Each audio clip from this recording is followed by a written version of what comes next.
www.dip.bf, c'est la toute nouvelle plateforme de déclaration d'intérêts et de patrimoine, une innovation de l'autorité supérieure de contrôle d'État et de lutte contre la corruption, lancée aujourd'hui en présence du président du Faso. Désormais, les personnes assujetties à cette obligation pourront donc le faire en ligne. Présentation de la plateforme en début de journal. Et puis ce cas tout marque le 37e anniversaire de l'avènement de la révolution démocratique et populaire. Avec Thomas Sankara, nous consacrons dans ce journal une large page à cet épisode de l'histoire sociopolitique du Burkina, un coup d'œil dans le rétroviseur en images, en commentaires et en témoignages, mais aussi un regard sur ce qui reste de la révolution aujourd'hui. Une série de reportages à suivre dans un instant. Deuxième édition de la Journée nationale de l'arbre, le lancement officiel, c'est ce 8 août à Banfoura. L'objectif cette année, c'est de mettre en terre au moins 200 000 plants. Le ministère de l'Environnement annonce de nouvelles mesures pour une plus grande efficacité de l'opération. Nous en saurons davantage dans ce journal. Le ministre de l'Environnement est notre invité. Voilà pour la une de ce journal. Madame, Messieurs, bonsoir et bienvenue. Du nouveau pour les personnes assujetties à la déclaration d'intérêt et de patrimoine. Désormais, elles pourront le faire en ligne. La toute nouvelle plateforme initiée par l'autorité supérieure de contrôle d'État et de lutte contre la corruption a été lancée ce matin même par le président du Faso. Une avancée majeure dans la quête de la transparence et de la bonne gouvernance. Compte rendu, Roger Kam et Draman Guéné. Par un clic, le président du Faso lance la plateforme de déclaration de biens en ligne www.dip.bf et finit les lourdeurs administratives et les piles de documents physiques dans les armoires de l'ASE-LC. Le président du Faso, les ministres et les parlementaires vont toujours déclarer sous format papier. Les autres assujettis vont le faire en ligne grâce à cette plateforme. C'est une opération chère à l'exécutif pour une gouvernance vertueuse. C'est pour renforcer les questions de transparence et c'est pour respecter également les questions d'intégrité. Je dois rappeler qu'aujourd'hui nous sommes le 4 août, je suppose que nous avons choisi la date par hasard et que cela correspond également à un moment de rupture dans la vie politique du Burkina Faso par la révolution et également de nomination par la suite de la Haute-Volta en Burkina Faso qui dit c'est le pays des hommes intègres. Donc je veux dire que nous sommes tous alliés dans ce sens et on souhaite que cette plateforme permette à chacun et à chacun du Burkina Faso qui travaille quelque part de savoir que l'intérêt c'est de travailler d'abord pour la nation et je pense que la nation sera toujours reconnaissante pour ses fils qui ont bien travaillé pour elle. C'est une initiative de l'ASE-LC qui s'entoure de toutes les garanties de sécurité. Un espace personnalisé est créé pour chaque assujetti. Seul avec l'ASE à accéder aux données. La plateforme est arrimée au site web de l'ASE-LC sur lequel le public pourra consulter les informations de déclaration déjà traitées. Après ce lancement officiel, une phase pilote d'enrôlement des assujettis sur la plateforme va immédiatement démarrer. Cette phase pilote concernera les assujettis des institutions de la République et permettra de consolider la solidité du système. Elle sera suivie de l'enrôlement de l'ensemble des assujettis prévus par la loi. Le coût de l'ensemble de ces deux phases, estimé à 90 millions de francs CFA, sera pris en charge par la Banque mondiale. Je ne ménagerai aucun effort pour mettre à la disposition de son institution les ressources techniques nécessaires au bon fonctionnement de cette plateforme. C'est une entreprise de plus de 473 millions de francs CFA financée par la Banque mondiale. Le partenaire s'engage encore à financer l'entretien du logiciel sur 3 ans. C'est un pas important et la Banque mondiale soutient l'agenda de la gouvernance, soutient les priorités du gouvernement dans l'économie numérique par la digitalisation. Donc nous allons à travers d'autres opérations pouvoir continuer à soutenir le gouvernement dans toutes ces actions qui visent à renforcer la gouvernance économique. Sur la plateforme, les assujettis doivent faire dans un délai de 3 mois les déclarations à la prise et à la cessation de service. Il leur est aussi fait l'obligation de mettre à jour chaque année les déclarations faites. Une politique nationale de protection sociale efficace et coordonnée, c'est un impératif pour faire face à la crise humanitaire. Le Burkina Faso compte aujourd'hui plus de 900 000 déplacés internes. Le sujet est au cœur de la 8e session du Conseil national pour la protection sociale qui s'est ouverte ce matin à Ouagadougou. Jean-Yves Bayala, Ernest Kambéré. Aucun Burkinabé ne doit être laissé pour compte dans le processus de développement. Telle est la vision du président du Faso en matière de protection sociale. Une vision qui trouve aujourd'hui tout son sens quand on sait que le Burkina Faso enregistre selon les derniers chiffres plus de 900 000 personnes déplacées internes ayant besoin d'aide humanitaire et de protection sociale.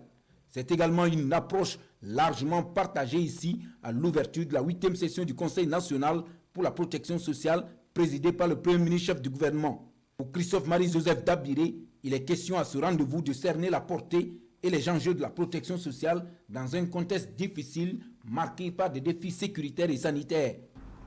Nous devons plus que jamais travailler d'arrache-pied à développer des mécanismes innovants et efficaces à même d'apporter des solutions immédiates et pérennes aux préoccupations de nos braves populations, surtout celles en situation de vulnérabilité. Le résultat majeur recherché à travers la mise en place du registre social est de favoriser une synergie d'action et permettre à l'ensemble des acteurs de pleinement jouer leur rôle de protection des groupes vulnérables. Nourrir la réflexion pour l'alliement au registre social de l'ensemble des intervenants en soutien aux populations vulnérables, cette 8e session du Conseil national pour la protection sociale a permis d'évaluer les progrès enregistrés à la matière. Et pour la période 2020-2022, les mesures qui s'imposent sont prises pour traduire en actes concrets la vision du chef de l'État dans la construction du registre social. Ce qui permet déjà d'avoir un ciblage qui est partagé par tous les acteurs et que ce registre unique va permettre des interventions plus concertées et plus efficaces. Au niveau de l'UNICEF, nous disons qu'investir dans le socle de la protection sociale équivaut à investir dans la justice sociale, dans le développement équitable et inclusif au niveau du Burkina Faso. Dès lors, inscrire les différents efforts de protection sociale dans la vision du chef de l'État revient à dire qu'il faut revoir et soutenir le fonctionnement des services sociaux communaux de base sur lesquels repose aujourd'hui le socle de la protection sociale. Le Premier ministre qui a reçu ce matin le rapport du Haut Conseil du dialogue social, un document qui contient un projet de protocole d'accord entre le gouvernement et les partenaires sociaux, mais qui prend également en compte les conséquences du Covid-19.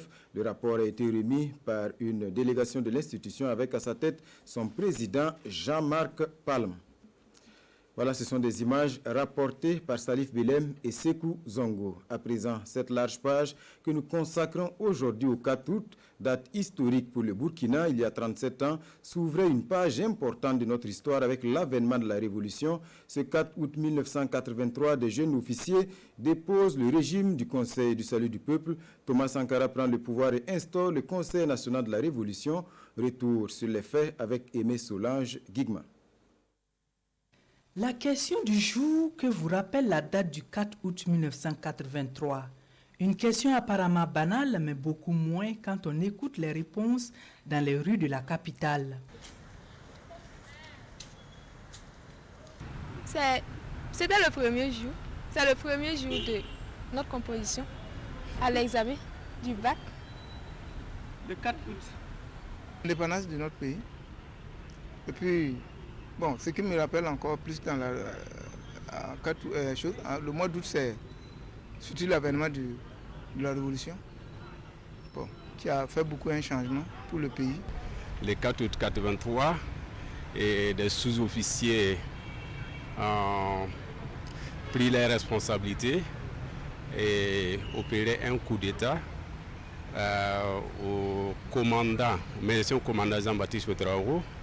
Proclamation de l'indépendance, autosouveraineté de notre pays.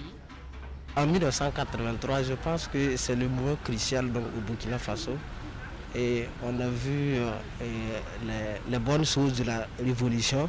Je pense que c'est en 1983 que la genèse du développement a commencé au Burkina Faso. Et l'étudiant Antoine Ilboudou a bien raison. Le 4 août 1983 s'est ouverte une nouvelle page de l'histoire politique du Burkina. L'aboutissement de la lutte entre plusieurs courants politiques. Des luttes qui ont franchi un cap le 17 mai 1983, date à laquelle Thomas Sankara, alors Premier ministre sous le Conseil pour le salut du peuple, CSP2 de Jean-Baptiste Ouédraogo, est arrêté, soupçonné de comploter avec la Libye dans le but de renverser le régime. Puis il est placé en résidence surveillée le 30 mai 1983. Pendant ce temps, des manifestations de rue sont organisées par les groupes révolutionnaires clandestins.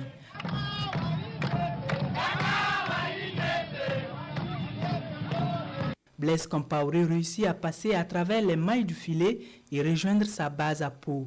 Le 4 août 1983, le capitaine Blaise Compaoré et des centaines d'hommes marchent sur Ouagadougou avec l'aide d'autres militaires et de civils sur place. La journée du 4 août 1983, pourtant commencée comme une journée ordinaire, connaît des rebondissements qui ont conduit à une négociation entre les groupes marxistes clandestins et le pouvoir en place.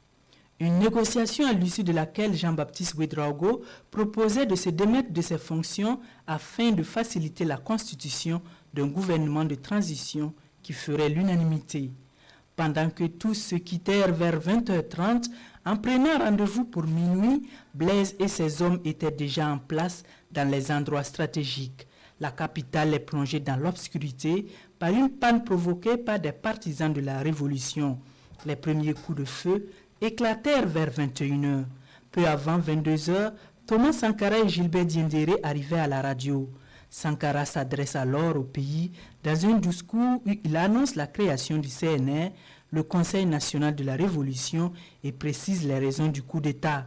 Rendre à notre pays son indépendance et sa liberté et à notre peuple sa dignité. Notre objectif, poursuit-il, c'est la défense des intérêts du peuple voltaïque, la réalisation de ses profondes aspirations à la liberté, à l'indépendance véritable et au progrès économique et social.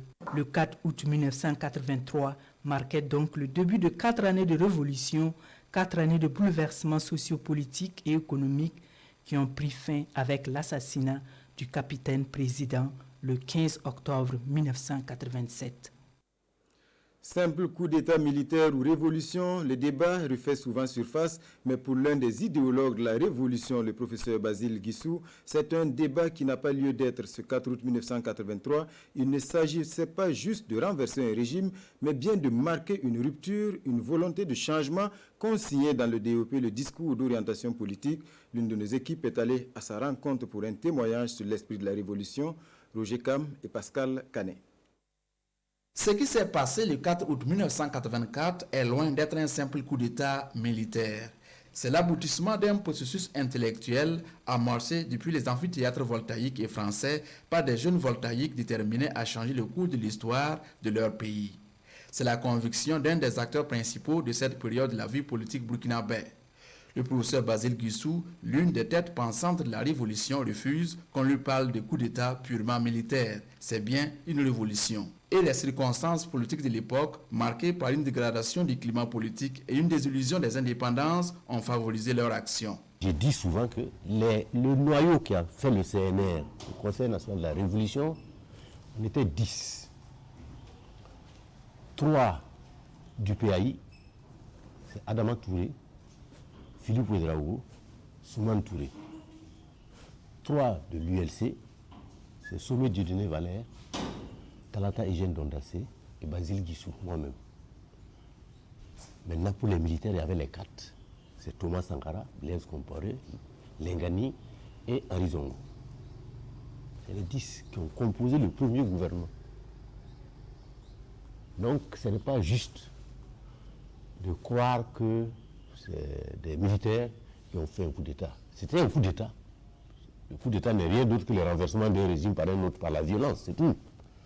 Voilà. Mais nous disons, c'est un coup d'État révolutionnaire. N'en déplaise à nos détracteurs, qu'il y avait un problème de fond qui était posé. Le pays avait besoin d'un changement profond. Que nous, en 1978, nous avons défini comme étant une révolution démocratique et populaire, à contenu économique bourgeois. Nous, on a étudié, on ne raconte pas des histoires. Quand vous lisez nos documents, vous savez que ça c'est des personnes qui ont pris la peine de faire des enquêtes, de réfléchir, de voir ce qui s'est passé ailleurs pour faire une proposition politique.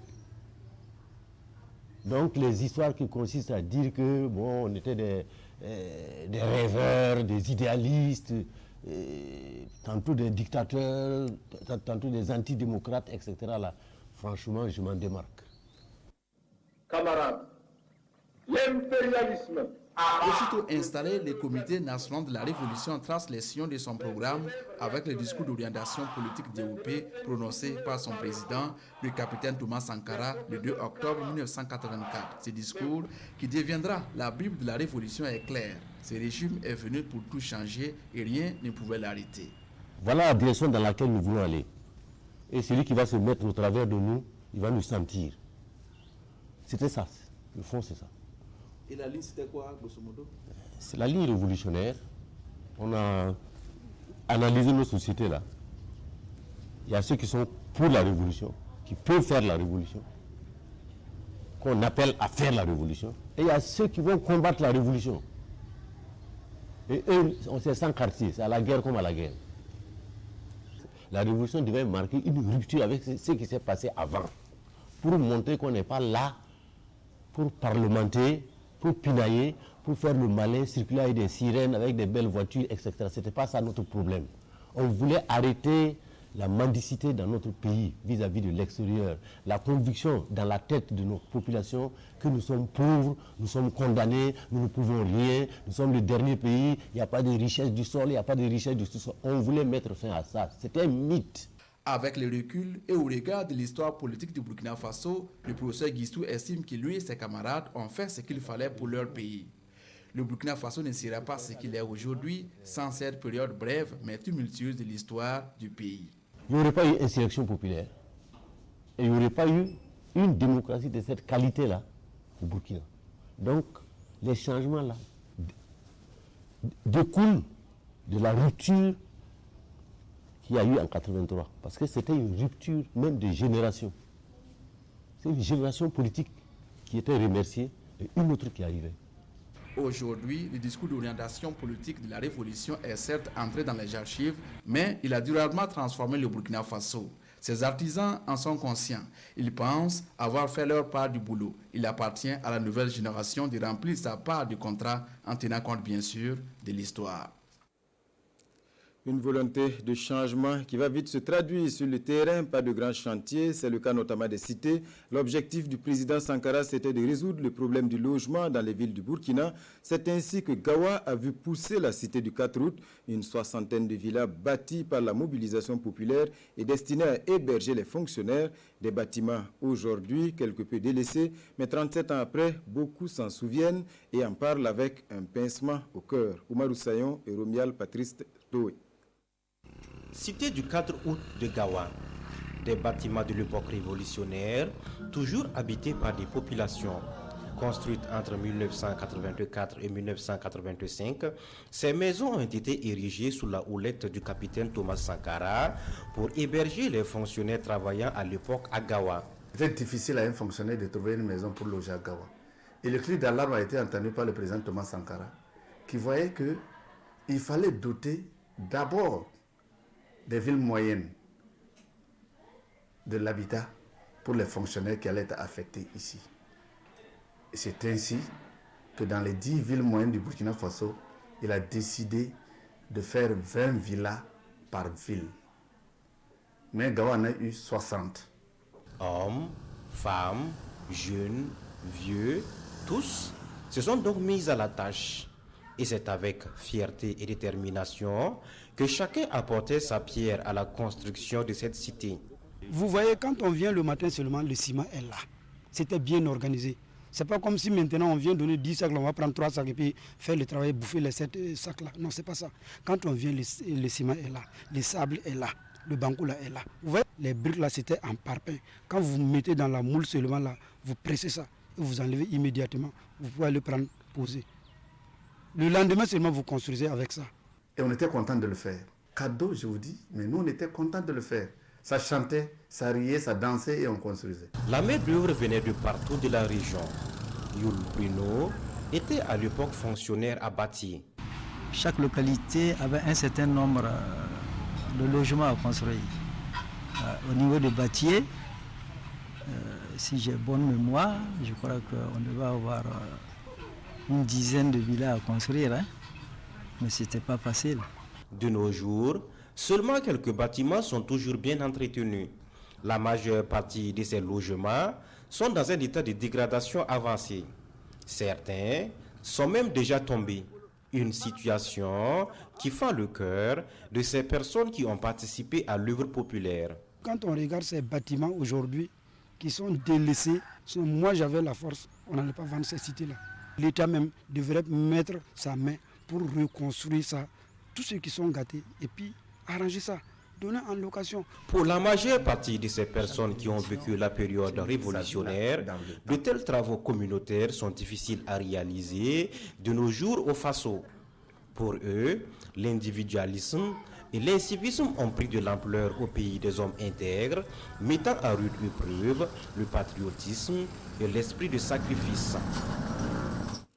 Et aujourd'hui, le moins que l'on puisse dire, c'est que Thomas Sankara n'a jamais été aussi populaire, une véritable icône pour une jeunesse burkinabé et africaine qui n'a pourtant connu la révolution que dans les livres d'histoire. Mais si la jeunesse s'identifie à lui, son comportement est-il en phase avec ses idéaux? Sankara et les jeunes, c'est un sujet que nous proposent Bernard Kombelem et Sékou Zongo.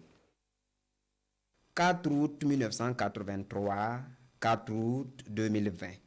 37 ans déjà, que d'années passées. Mais à la simple évocation de cette date du 4 août, voici ce que beaucoup de Burkinabés expriment.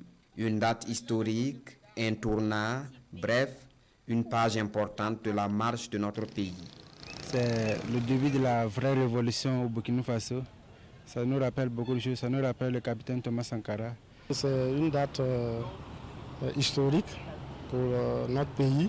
Il s'agit donc de Thomas Sankara. Cette date nous rappelle une figure historique. Eh bien, cette figure historique est là, Thomas Sankara. Le jeune capitaine qui accédait au pouvoir le 4 août 1983 allait impacter sa génération et bien au-delà.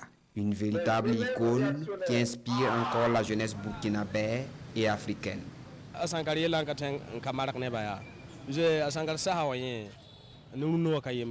Thomas Sankara ne pouvait pas ne pas marquer l'esprit des populations. De son vivant, il a toujours travaillé pour la jeunesse. Par exemple, sous Sankara, que l'on soit riche ou pauvre, tous les élèves portaient la même tenue scolaire. Il n'y avait non plus de place pour les retardataires.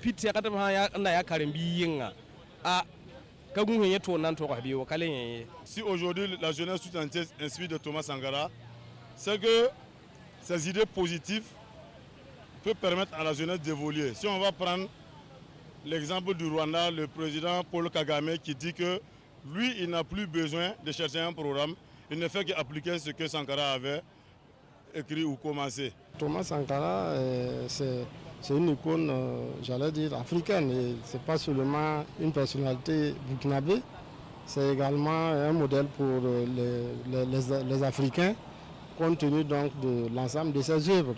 Il a marqué l'Afrique. Quand il prend le discours, même dans les instances internationales, quand il parle, tu es fier. Quand tu écoutes le discours de Thomas, tu es fier d'être burkinabé. Fier d'être burkinabé, la jeunesse a son modèle. Un exemple de vie et d'engagement auquel s'identifient bon nombre de citoyens qui se réclament de ces idéaux. Malheureusement, au quotidien, très peu arrivent à se conformer aux valeurs prônées par le père de la révolution burkinabé. Tout le monde crie Thomas Sankara. Quelqu'un même peut porter un t-shirt de Thomas Sankara, mais il est capable d'aller brûler le feu. C'est des choses qu'on peut pas, c'est des choses qui ne vont pas ensemble. C'est-à-dire la valeur que Thomas Sankara prônait même ne se trouve pas dans la vie des gens. Tout ce qu'ils voient, c'est le nom Thomas Sankara. Mais comment Thomas Sankara vivait? Actuellement, ils ont donné le nom Thomas Sankara à l'université Ouaga 2. C'est bien de donner le nom. Mais qu'est-ce que nous faisons? Il faut que nous soyons l'exemple. Il faut que quand nous marchons, nos actions, les sachets, voilà l'université qui est pleine de sachets. On se réclame sankariste. Thomas Sankara, il est un et unique. Voilà, tu peux beau imiter Thomas Sankara avec des habits, des coiffures, bon, même le comportement. On ne va pas être sankariste du jour au lendemain. Les idées, les valeurs sankaristes c'est tout un processus, ça va prendre certainement un peu de temps, mais on y parviendra, j'en suis convaincu. Une chose est certaine, 37 ans après sa mort, Thomas Sankara reste vivant dans la mémoire de la jeunesse. De Ouagadougou à Kigali, en passant par Addis Abeba et même au-delà du continent, les idéaux du père de la révolution burkinabé continuent d'impacter les esprits. Et aujourd'hui, l'évocation de Thomas Sankara renvoie également à une soif de justice, à quand l'aboutissement du dossier judiciaire sur son assassinat. Pas d'inquiétude, rassure son avocat, Maître Benewende Sankara. L'instruction avance bien, on est même dans la dernière ligne droite. Des dizaines de personnes déjà auditionnées, une vingtaine d'inculpés, 2 mandats d'arrêt émis. Bref, le bout du tunnel n'est pas loin. Explication Paul David Bambara et Draman Guéné. Après 33 ans d'attente, Maître Benewende Stanislas Sankara estime que l'instruction du dossier Thomas Sankara est presque close. Un long épisode judiciaire réveillé en janvier 2015 sous le régime de la transition. Aujourd'hui, toutes les étapes de l'instruction sont franchies. Le juge est, de mon point de vue, à la dernière étape. C'est-à-dire, de mon point de vue, le juge doit maintenant pouvoir clôturer son dossier. Rendre une ordonnance de clôture de son dossier. Et renvoyer le dossier, en tout cas à la chambre de contrôle, ou éventuellement, cette chambre-là, après sa décision, va nous permettre d'aller au procès. Donc, on s'achemine vers le procès. L'étape la plus récente, c'est la reconstitution des faits demandés par le juge d'instruction. Comme au cinéma et sur le lieu du crime, les acteurs ont retracé la scène. Tout le monde est édifié. Ça nous a vraiment permis d'être suffisamment édifiés sur comment le commando a opéré. Parce qu'il s'agissait de théâtraliser, de remettre en scène comment ça a été fait, exécuté et tout. Et par exemple, il y a des rescapés qu'on a pu retrouver, qui sont venus, qui ont participé à cette remise en scène. Donc aujourd'hui, nous avons le film des faits du 15 octobre 1987.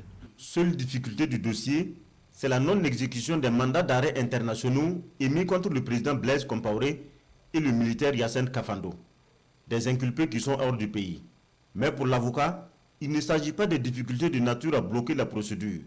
Les 2 inculpés peuvent être jugés par contumace. Le mandat d'arrêt international qui a été lancé contre le président Blaise Compaoré, qui effectivement a profité le crime, comme on le dit, n'a pas pu être exécuté à ce jour, malgré les relances. Tout comme Yacine Kafando. Yacine Kafando aussi fait l'objet d'un mandat d'arrêt international, mais il a pu s'échapper du territoire. L'un des moments forts du dossier est survenu en mai 2015, l'exhumation des restes du président Thomas Sankara et de ses compagnons. Les tests ADN sur les ossements se sont montrés infructueux, mais les objets retrouvés dans les tombes et les enquêtes balistiques ont conforté la conviction du juge. Dans chaque tombe, on a trouvé des restes. On a trouvé, par exemple, des ceinturons, on a trouvé des restes de vêtements. Les familles ont reconnu les objets. Bon, donc, cela était déjà suffisant pour le juge. On a aussi, par l'enquête balistique, trouvé des balles, les douilles. Donc, on connaît par l'expertise d'où venaient justement ces munitions-là.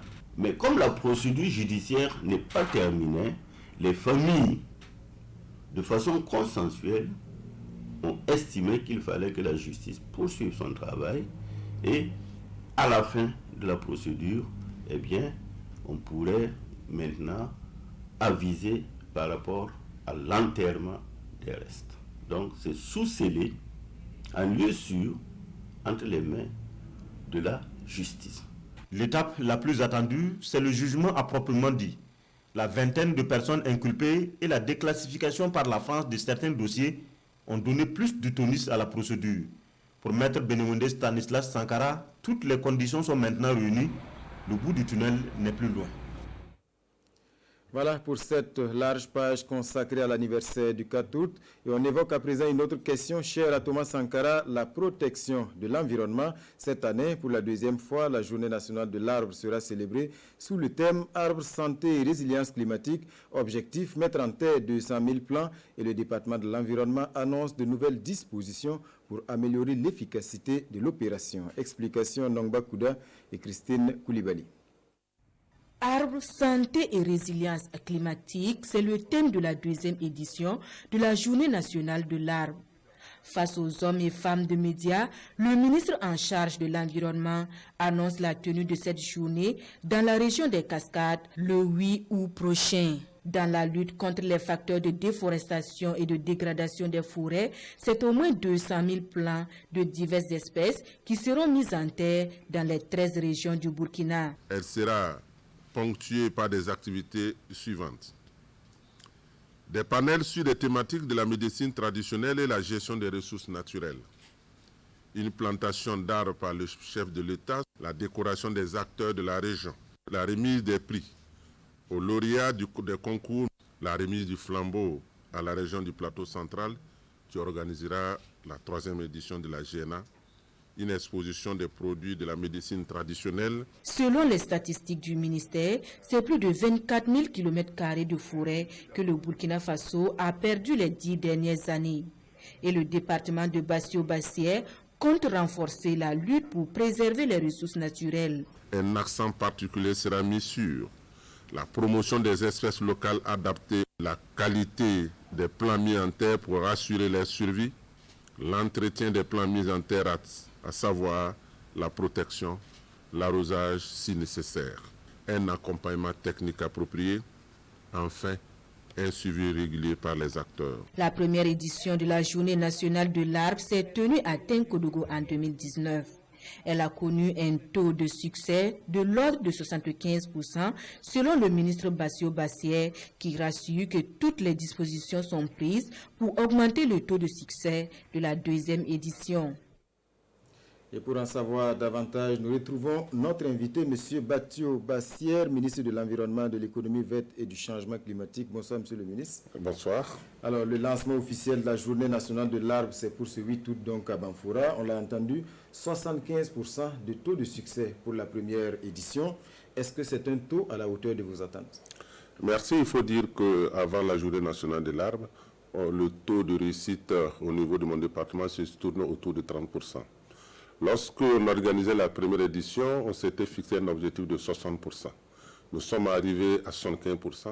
À notre avis, c'est un taux appréciable au regard de l'objectif fixé qui était de 60% et qu'on est arrivé à 75%. Donc pour nous, c'est appréciable. Et vous annoncez encore de meilleurs taux. Est-ce qu'il y a des dispositions nouvelles que vous allez donc prendre pour permettre d'améliorer davantage ce taux? C'est vrai, pour la 2e édition, on s'est fixé un taux autour de 85%. Bien sûr, pour atteindre ce taux, il va falloir prendre de nouvelles dispositions. Premièrement, il va falloir impliquer les collectivités locales. Vous savez qu'aujourd'hui, il est difficile de parler de reforestation et de suivi et d'entretien si on n'implique pas les collectivités locales. C'est pour cette raison, nous sommes, bien sûr, nous avons eu des concertations avec les collectivités, à savoir les maires, et les régions, et également, bien sûr, avec les différents gouverneurs, non seulement dans le choix, mais pour leur implication directe, nous disons, pour l'entretien et le suivi de ces plans. Ça, c'est une première question qui est très importante. Deuxièmement, nous pensons qu'au regard des espèces qui sont mises en terre, qui sont adaptées à chaque région, cela va amener également les acteurs, et bien sûr, à aller vers l'entretien et le suivi de ces arbres, dans la mesure où ces arbres peuvent permettre, bien sûr, à ces populations d'avoir des revenus. Ensuite, nous avons dit qu'il faut des sites plus sécurisés, et nous avons pris toutes les dispositions pour accompagner et bien sûr ces collectivités dans la sécurisation des sites. Et il y a des zones effectivement où nous avons connu des problèmes d'eau parce qu'il y a des problèmes de sécheresse, et pour mon département, c'est de voir dans quelle mesure, et bien sûr, alimenter ces sites par des points d'eau, bien sûr à travers la mise à disposition du forage. Alors monsieur le ministre, je l'ai dit, 200 000 plants en terre, c'est l'objectif cette année, et pas n'importe quel plan, vous l'avez dit, il faut que ce soit des plants suffisamment robustes pour survivre. Alors à ce jour, est-ce que vous avez le potentiel pour atteindre cet objectif-là? Nous avons le potentiel, bien sûr, dans la mesure où nous avons les plants qui doivent être mis en terre pendant la Journée nationale de l'arbre, sont des plants que nous avons au niveau de mon département, bien sûr, avec l'encadrement de certains pupilistes que nous avons préparés. Donc aujourd'hui, la qualité des plants que nous allons mettre en terre ne pose pas problème. Nous avons la qualité des arbres. Ensuite, il faut également dire que les 200 000 plants, ce n'est que pour la journée nationale de l'arbre. Mais bien sûr, sur l'ensemble du territoire où est célébrée, et en tout cas la journée nationale de l'arbre, avec l'appel citoyen lancé par le président du Faso, tous les acteurs sont appelés à planter. Donc pour cela, nous attendons au moins 20 millions de plants en terre pour l'ensemble des populations du Burkina. Alors ce type d'opération, on l'a vu, c'est mené chaque année. L'objectif, bien sûr, c'est de stopper la dégradation de l'environnement. Les statistiques le montrent, près de 500 000 hectares par an perdus entre 2002 et 2013. Aujourd'hui, est-ce qu'avec ces opérations, on sent ne serait-ce qu'un début d'inversion de cette tendance? Bien sûr, au regard où bien sûr, les plans mis en terre accroît bien sûr la superficie des terres reboisées, il faut également tenir compte de l'engagement du président du Faso. Et il s'agit d'inverser les tendances de la dégradation bien sûr de l'environnement, tout en assurant une meilleure gestion des ressources naturelles et environnementales. Donc pour nous, le couvert végétal qui est estimé à 14%, pour une norme de 30%, il était impératif que l'ensemble des populations du Burkina participent bien sûr à la déforestation pour que nous permette bien sûr d'accroître bien sûr le couvert végétal. Donc nous pensons que cet appel citoyen du peuple burkinabé à travers la journée nationale de l'arbre peut accroître bien sûr et arrêter bien sûr la dégradation. Arbre, santé et résilience climatique, un mot sur ce thème pour finir. Bien sûr, vous savez que la journée nationale de l'arbre se passe dans un contexte marqué par la Covid-19. Il faut également magnifier la qualité, je veux dire la place de la plante et à travers bien sûr cette pandémie, dans la mesure où dans beaucoup de pays, même au Burkina Faso, la plante a eu une place bien sûr dans la lutte bien sûr contre la Covid-19. Donc c'est pour cela que nous avons voulu lier la plante à la Covid-19 pour dire que la plante participe également bien sûr à la santé de l'homme. Merci, monsieur le ministre. Rendez-vous donc le 8 août à Banfora. Merci. Suite de ce journal, bientôt une nouvelle émission de télé-réalité sur les antennes de la télévision du Burkina. Elle est intitulée Cuisine Roadshow. 18 candidates des 13 régions qui vont rivaliser dans un concours culinaire. Qui sera le meilleur cordon bleu? C'est tout l'enjeu. Une émission conçue par l'agence Pixelis en partenariat avec la RTB. Présentation de l'émission avec Marcel Thau. 2000 francs CFA. C'est au tour de la candidate numéro 2. Une nouvelle émission de télé-réalité sur les antennes de la télévision du Burkina. L'émission Cuisine Roadshow. C'est un concours culinaire qui vise à faire découvrir et à promouvoir les mets du Burkina. Une émission portée par l'agence Pixelis. Cuisine Roadshow veut embrasser un peu toutes les diversités culturelles et promouvoir le patrimoine culinaire burkinabé et d'ailleurs. Cuisine Roadshow met en compétition 18 candidates sans distinction socio-professionnelle. Un programme qui bénéficie du soutien et de l'accompagnement de la RTB. La RTB est très heureuse de participer aux côtés de l'agence Pixelis autour de Cuisine Roadshow parce que c'est une émission à travers laquelle toutes les couches sociales du Burkina vont se retrouver. C'est une tribune de valorisation de nos produits locaux. Vous savez, on peut manger équilibré, sain, bio, raffiné avec du produit 100% burkinabé. Donc la RTB sera très heureuse de porter à l'écran cette émission-là pour égayer les populations. Aussi, nous allons faire une immersion à travers Cuisine Roadshow dans les marchés. Durant plus de 3 mois, les téléspectateurs pourront donc suivre les différentes matchs de cette compétition chaque semaine sur la télévision nationale. Hors de chez nous à présent, le port de Beyrouth au Liban secoué aujourd'hui par 2 fortes explosions. Pour l'heure, pas de bilan définitif, mais il y aurait des morts et de nombreux blessés. L'origine de la déflagration n'est pas encore clairement établie, mais il pourrait s'agir de matières explosives stockées dans un entrepôt. D'une violence inouïe, la déflagration provoque un souffle visible à plusieurs dizaines de kilomètres à la ronde. Ces images ont été filmées ce mardi après-midi dans la zone du port de Beyrouth. 2 explosions massives viennent de secouer la capitale libanaise, causant d'immenses colonnes de fumée orange dans le ciel. Les vitres de nombreux immeubles et magasins ont volé en éclats. Selon plusieurs témoignages de journalistes sur place, de nombreux habitants blessés se dirigeaient vers des hôpitaux. D'autres seraient coincés sous les décombres. Les circonstances exactes restaient inconnues dans l'immédiat, mais selon des informations de médias libanais locaux, l'explosion serait le résultat d'un incident au port de Beyrouth. Voilà, et selon les dernières informations, il y aurait au moins 25 morts et plusieurs centaines de blessés. Fin de ce journal. L'édition unique de ce soir, à partir de 21h, vous pourrez suivre en direct le concours Miss Université 2020. Bonne suite de programme.